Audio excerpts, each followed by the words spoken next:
Welcome to another episode of Honor the Past and Plan for the Future with Don Clark. Hello, Don. Hello, everyone. Who do we have here with us today? Now, listen, it took us a long time to be able to get this guest. We had to go through booking agents. We had to deal with security so no paparazzi would follow her here. And who we have with us today is Miss Mary Nolan. Mary Nolan. Mary Nolan.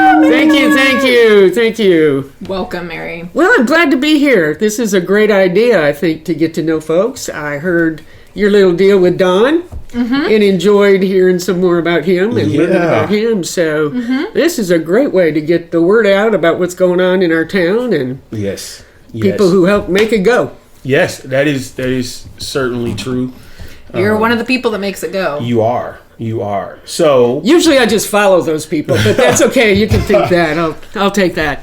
So Mary, you currently are the Director of Operations for the Siloam Springs Museum? Yes, I am. Okay. Tell us a little bit about that. About being at the museum? Yes.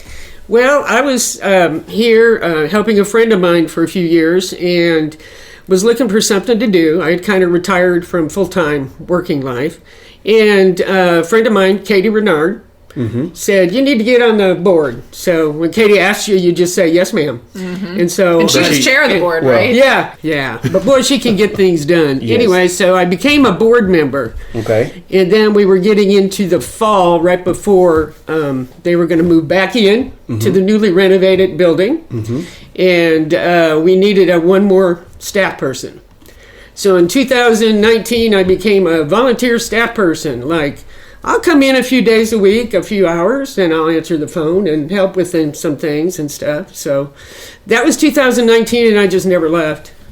Wow. So I decided to stay and see what I could do to help out. So Mary, what is your connection to Siloam? Tell us. My connection to Siloam, we'll try to make it quick, but it's quite a few years. I came here in 1973 to go to John Brown University, and then I stayed on there for another 3 years or so, and stayed in the community. Another key connection for me was New Life Ranch. I was a part of that the whole time I was in college, and a little bit after, and stayed on the board there for quite a few years. Then I got into community parks and recreation work. In 2004, I moved back to Siloam and took the job as Parks and Recreation Director at that time. Okay. And that lasted till 2006. So you said you came here to go to school with John Brown. Yep, 73. In 73. Where did you come from? Suburbs of Detroit, Michigan. Really? Yes. What city, what town? We had a youth director at our church that had attended John Brown. This area, this part of the country has become my home for a long, long time. Do you have friends in town from that class? Yeah, I have at least 3 or 4 classmates. I love We that. were all in school together. At John Brown? In the 70s, which we call the Dark Ages. Oh, what? Because if you knew how many rules they had and stuff, it was pretty much archaic. But we had a blast. Right. Yeah. So right. it was a great experience. Can you tell us what is something that y'all did at JBU that was a lot of fun that might not have strictly been according to the rules? Okay, the biggest trick There we go. Come on. was the way the building is built is each hallway is kind of built like a T, and at the top of that T in the middle would be a heater up here to heat the whole hall. But as all it did was blow heat down this way, and what you had above your door was a little fan, supposedly to blow the heat in, right? No air conditioning. So anyway, that was it. But we discovered that if you were quiet enough, you could get up on a chair and about 3 puffs of baby powder in the room, and it's pretty much coated. So there was a lot of coughing and sneezing after midnight, but Oh, my that goodness. was one of the things. What year did you graduate, if you can't I graduated in 1977. Okay. So were you here for the big flood? Right after the flood. I wasn't came here right when after. it flooded. Okay. I came back to work at New Life Ranch, but I got here about 2 or 3 days after the flood. Really? Which was 73? 74. 74? Okay. 74. We just hit 50 years of surviving the flood. Yeah. some of our listeners may not know about the Great Flood. Basically, we got over 9 inches in about 3 or 4 hours. Wow. And so, of course, if Sager Creek is going to flood, everything down to Flint Creek in the Illinois, that all's going to flood too. But what happened was it did just come up on all the buildings downtown. We've got several pictures. I think they're on our website right now. Because around June 8th, we had a little get-together at the museum, and one of the things we talked about, and people shared their stories of the flood and where they were. Oh, wow. 7-8 feet of water maybe downtown. Really took out some things. There used to be a building down there. Right now it's a parking lot. And that was one of the few buildings that literally collapsed. So Ended up in the creek, didn't it? well, part of it probably did. Yeah. And below, into the park from Hoffman, there were 2 or 3 little restaurants and stores down there too that didn't survive after the flood. And I remember seeing pictures of people standing on top of buildings downtown being rescued. Yes, yeah. You know, the Cobb office building downtown now used to be Allen's. Yes. Well, the people that worked for Allen's at the time had to cut a hole in their ceiling and get up on the roof. And we've got pictures of people up on the roof and as the water was coming. Those coming pictures down are in the corner. museum, correct? Yes, they are. So there's... And there might be some of them on our Facebook or our website. Yeah. So some interesting things about Siloam that people probably don't know, but that I found in my time at the museum was that Siloam Springs actually had a semi-professional baseball team back in the day. We did. We did. I wish I knew more statistics about that. Well, what I did know, Batting did you know averages. who the manager of it was? Was it one of the Henrys or was it? It was Bob Henry. Bob No Henry. way. Yes, Bob Henry. and I remember. So this was during the Depression. So Do we know the name of the team? I believe they were the Cardinals. Could be. I believe. Yeah. There was, so when I worked for the city, when we moved into the community development building, one of the things I did was I wanted to find old pictures of Siloam and put them around the office. And so the communications manager at the time, Holland Hayden, she reached out to Don Warden, and we got a lot of different images. And I remember seeing the baseball picture. Yeah. And you talking about a gritty looking team. When I saw it, I was like, I want that picture. Yeah. And so I remember that. Oh, that's cool. That picture from that, and it hung in our offices for quite some time. Yeah. I'm Okay. not sure if it's still there or The not. internet tells me that the Siloam Springs Cardinals, previously known as the Buffaloes and the Travelers, were a minor league baseball team that represented Siloam Springs, Arkansas.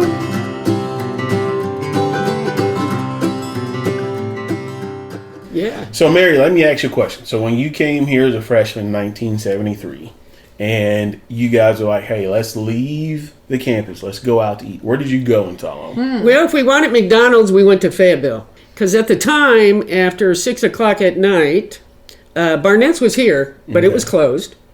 And we did have a Pizza Hut. The Pizza Hut that was here till a few years ago, that was here back then. And we would sit there and drink coffee and you know, gab and visit with people and get to know folks. And So that was kind of a hangout for us. Yeah, so Barnett's, a local eatery that's been around for many years. Many years. That was one of my first meals in Siloam. Okay. Was Barnett's. When I met my wife, I was like, where should we eat? She said, you got to go to Barnett's. And I remember getting a cheeseburger basket. I ate quite a bit back then. I might have ate 2. But I remember that, and I have fond memories, and still to this day, our family loves Barnett. Yeah. I'm gonna say shout out to Barnett's. Go get yourself a burger. Chocolate dipped ice cream. Chocolate dipped? Oh, okay. Chocolate So yeah, dipped, secret yeah. word is Or just a twist cone, if you Barnett's. like. Yeah. Yeah, back then, it wasn't closed in. You Oh, walked up really? to the front counter, and you ordered, and you waited in your car, and you sat outside till the order was ready. So, Mary, let me ask you another question. So, having been here for many years, what are some things you would like to see change for Siloam? For Siloam? Wow. I think one of the hardest things for us to balance is the growth. And the fact that because somebody says this type of restaurant wants to come here and we meet all their qualifications, is it really one that the citizens really want? Because I hate to see them come here, build, and invest money here and then maybe not make it. Right. And I know you can't guarantee that, but you sure want to give them every chance to do that. And every time that I've been around in town, I have been involved with the chambers, and I really like what they try to do. Recently, they started with grants to women to start businesses and just try to reach out to smaller groups of folks. I would really like to see us follow up on some of the things in the 2040 plan. Mm-hmm. I'd like Mary, just in a nutshell, what is the Comp 2040 plan? Like, who made it? What is it? Just for our listeners. Group of citizens here in town got together with a guy named Don Clark and from the city. And I would just say he was kind of the behind-the-scenes facilitator, making sure it moved forward. I swear that was working not with a the citizens and the company that I forget. But so we did bring in a consultant, and Yeah. but what we had is we had an advisory committee made up of people of the city. Yeah. So it wasn't from a city staff like we're going to dictate what's in there. We wanted to make sure that it represented the people. And then throughout that process, you know, the comprehensive plan advisory committee and the company and staff would bring it to the planning commission, would bring it to the board and give them updates of kind of what's going on. And then ultimately the board adopted it. yeah. Got it. So Thank there you you. are. Thank you for that refresh. Yes. But since we're talking about it so much, I just thought our listeners should know what the heck we're Right. talking about. Yeah. Well, I mean, we have a beautiful city that God gave us. Yes. You know, Yes, he and did. so to make the most of that, I think the city has really done that. And I know there's some talk, and at this time that's about all it can be, but really a family recreation theater center for the arts Well, kind of thing. And I know that's been talked about, and I've heard that a lot in the community in my time talking to people when I Yeah. say, what do you feel like Siloam is missing? And I will say I've heard that from different age I was gonna demographics. say a lot of different. Different. And I think that's important because, you know, on a previous episode, it was mentioned about a community vibe, if you will, but I think that grows from shared common spaces and people Yes. learning each other. And I think a place like a recreation center, I went to one a couple years ago, and it just really opened my eyes up to what it could be, because here you had this, you know, city who had a recreation center that had a lot of different things going on in it. But what I recall was in the same building was the senior center. Yeah. And what stuck out to me was the interaction between the generations, because I feel Sure. like that is something that's missing right now. Yeah. Because in my day, whether it be at church or just at the corner store, that interaction, I was taught so much by my elders. I was taught, I mean, my work ethic came from my elders. My love of horses came from my elders. My love to hunt came from my elders. And so I feel like a community center or a rec center would be a good opportunity to bring that type of cohesiveness that we want. Because again, we hear people say this. We want Siloam to continue to have a small town feel. yes. I think a good place to start that is where you have the intersection of people, where you Yes. have people come together, where they gather. And, you know, I'm not talking about the Chautauqua or something but just think about those things and how people came together and they learned one another. Right. They knew their neighbors. And because of that, they cared for one another and was able to maybe set aside their differences in certain things, and then pulled on the rope in the same direction when it came to Siloam Springs. So Right. I that's think good. that one of the things that happened in parks and recreation work, and mainly I was in Oklahoma, so I can't speak for everywhere in the world, but what happened was, rather than neighborhood parks, where people would gather and get to know their neighbors and get to know the kids, and you know that if you saw a child doing something, people who grew up here a long time ago will tell you that. Everybody knew who their parents were, so they couldn't mess up because they get a phone call. But that kind of went away for the sake of maintenance. As you know, it takes a lot of money, load up all that equipment, and you go clean and mow and take care of the park, and you pack it all up and you go to another place. So we got into what we call area parks. You put everything in one spot. Well, that's great. But the kid that maybe doesn't have a way to get there has to ride his bike all the way across town or whatever to get there. I think that made a big difference. I saw the difference from when those were big, and as those parks got bigger, you could have events like Chautauqua and things and bring people together which is very needed, but there's no place for small neighborhoods to really get to know each other. I think that's important because you go back to the comp plan, the comprehensive plan, what you talked about, the 2040 plan. I think a lot of that is represented in that plan, talking about the need for neighborhood parks. Sure. I was going to say, are you saying that it would be good to think about resurfacing some of those neighborhood park projects? I think so, and I think one way that has worked in some communities is the fact that when a new neighborhood comes in, part of what they have to commit to the city for all the infrastructure the city's giving to them may be 2 acres, an acre. And 90% of it's going to be in a floodplain or a flood area. I was just going to say it's good for drainage anyway. So you could help out with the drainage because, the more concrete we put out there, the less drainage we have. Yeah. Well, I think that's important that you talk about that because back to growth, we talk about growth. We're going to grow. We can either let it happen or we can dictate it a little bit better. And what I'm hearing is, how do we keep that small town feel? Right. How do we keep people connected to one another? And it goes back to things like the neighborhood park. We have to ask the question. Okay. So it's been asked of guests, been asked of me.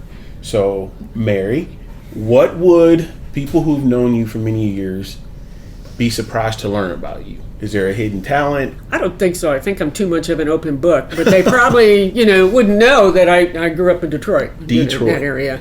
And, I have a love of Motown music and the Mustang. Two best things out of Detroit, the Mustang and Motown music. The Temptations would have to be like My Girl. Good music. We were just spinning. We have a record player because in my family we're too lazy to keep track of our passwords for like music streaming. So we were just spinning greatest hits from Four Tops. Okay, Four Tops, the Supremes. We got some Motown. Martha and the Vandellas. Yeah. Smokey Robinson and the Miracles. Miracles. Oh yeah. Smokey Robinson. So he wrote a lot of the songs. Great times. So how can our listeners visit the museum? Talk about your hours when you're opening. Yeah. What do you have going on? Is there anything coming up? We'll probably have an open house the evening of the Christmas parade. Okay. And working on some ideas for that right now. If you want to come visit us, we are there Tuesday through Saturday, 10 a.m. to 5. I kind of always loved this town, but I kind of didn't know why. And kind of working at the museum is kind of showing me why this is such a good place to be. And you learn about the history of the families that started it and where it started and why it started. And it's really pretty interesting stuff. I think the more I dug into Siloam and its history, the more I kind of felt that connection to it. So we got your hours. What's the address of the museum for our listeners? 114 North Maxwell. Right behind Cafe on Broadway. Yeah. Yep. Go check them out. Thanks, Mary. Thank you, guys. Mary, I appreciate your time, and this is great. Thanks, everybody, for listening to On with the Past and Plan for the Future. We'll catch you next time.